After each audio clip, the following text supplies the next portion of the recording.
Assalamualaikum warahmatullahi wabarakatuh. Kami hari ini ingin mempresentasikan tentang finding median algorithm. Kami dari kelompok 7 terdiri dari Lauza Muhammad Afin Tahtiar dan saya sendiri Abdul Hakim dan juga Rakheda Andria Pangestu.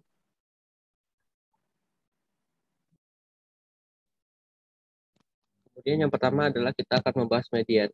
Median mengacu pada nilai item tengah atau paling sentral dan distribusi membagi distribusi menjadi dua bagian yang sama. Setengah bagian terdiri dari semua nilai yang terdiri lebih besar atau sama dengan median, dan bagian lain terdiri dari semua nilai yang lebih kecil atau sama dengan median. Untuk menghitung median, perlu untuk mengatur semua nilai baik atau urutan yang menurun. Next. Kemudian kita membahas algoritmanya. Algoritma yang kami gunakan adalah continuous sort. Algoritma pengurutan non-perbandingan yang stabil dengan kompleksitas linear. Kompleksitas waktu linear dicapai dengan biaya ruang ekstra yang diperlukan untuk menyimpan angka penghitungan dan menjalankan logikanya. Ide dasar dalam menghitung sort adalah untuk menentukan jumlah elemen dari setiap elemen array-nya. Input array-nya, dan adapun batasan untuk kumpulan data yang berukuran karena array-nya berukuran sama diperlukan tidak cocok untuk data dengan rentang nilai yang lebih besar karena ukuran array yang diperlukan itu akan meningkat juga. Kemudian next. Oke.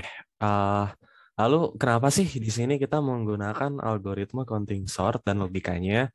Oke, jadi di sini ada pseudocode yang udah kami rancang, di mana pseudocode ini intinya logik counting sortnya bisa dilihat di baris keempat dan 5, di mana setiap array C dengan indeks elemen-elemen yang terdapat pada array utama dijumlahkan sejumlah satu setiap kemunculan yang ada dalam iterasi dari 0 sampai panjang array utama.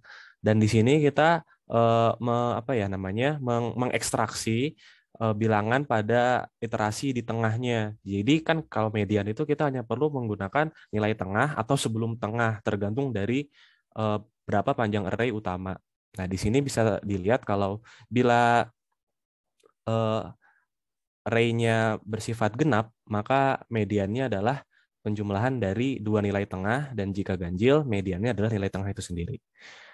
Oke, dan ini merupakan implementasi dari pseudocode yang sebelumnya telah dijelaskan dalam file dalam format Python. Di sini ada program utamanya, di mana hampir mirip dengan pseudocode sebelumnya, hanya menggunakan sintaks Python.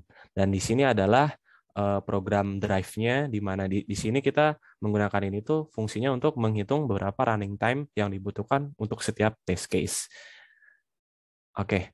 Nah, ini ada analisis kompleksitasnya. Bisa dilihat bahwa setiap baris tergantung cost-nya. Jika sifatnya aritmatik, maka cost-nya 1. Namun jika di sini ada while, di mana while merupakan sebuah loop, maka kompleksitasnya adalah n/2. Kenapa n/2? Karena di sini kita menggunakan counternya indeks output dari 0 sampai size per 2.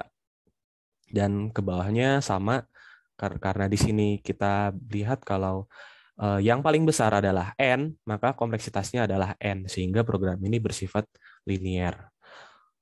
Oke, lalu kompleksitasnya, nah karena sudah dijelaskan di awal kalau algoritma kami menggunakan logika counting sort, maka kompleksitas juga mengikuti kompleksitas counting sort, yakni ON plus K, di mana N adalah panjang array dan K adalah banyaknya variasi elemen pada sebuah array tersebut.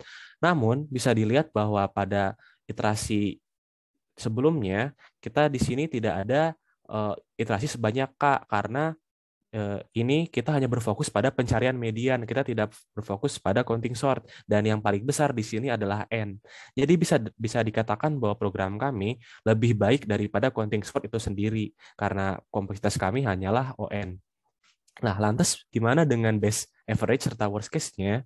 Nah, jawabannya sederhana. Karena counting sort pada dasarnya tidak ada tuh kasus yang namanya best average dan worst karena semua array diperlakukan sama, di mana logikanya seperti yang sudah dijelaskan oleh teman saya sebelumnya. Kalau logikanya kita hanya menghitung kemunculan setiap elemen yang sama di array yang baru, sehingga kita hanya tinggal mencetak kembali nilai-nilai pada array baru tersebut. Sehingga apapun jenis array-nya, gimana pun urutan array-nya, maka kompleksitasnya adalah sama, yakni ON plus K. Dalam kasus kami, pencarian median, kompleksitasnya adalah ON, baik itu best, average, maupun worst case. Lalu gimana dengan alokasi memorinya? Untuk alokasi memori, karena program yang kami buat tadi bersifat iteratif, maka cenderung lebih hemat memori. Tidak seperti program rekursif yang boros karena memunculkan stack-stack baru dalam setiap proses pemanggilan rekursif tersebut. Nah, karena kasus ini kita hanya menggunakan 101 variasi elemen, maka kita hanya perlu menambahkan satu array baru dengan dimensinya bernilai 1 juga, namun ukurannya 101 sesuai dengan banyaknya jumlah variasi data yang digunakan pada array di dalam test case yang kami rancang. Oke, selanjutnya disampaikan oleh teman saya, Hakim. Selanjutnya, bagaimana kami mendesain test case dan juga apakah running time setiap test case menggunakan algoritma yang sudah kami rancang. Oke, untuk komputer yang kami gunakan, environment-nya yaitu menggunakan prosesor AMD Ryzen 7, RAM 8GB, GPU AMD Radeon, dan juga operating system Windows 10 Home Edition. Kami juga menggunakan Jupyter Notebook untuk running Python-nya. Oke, yang pertama itu membuat test case-nya. Nah, sesuai dengan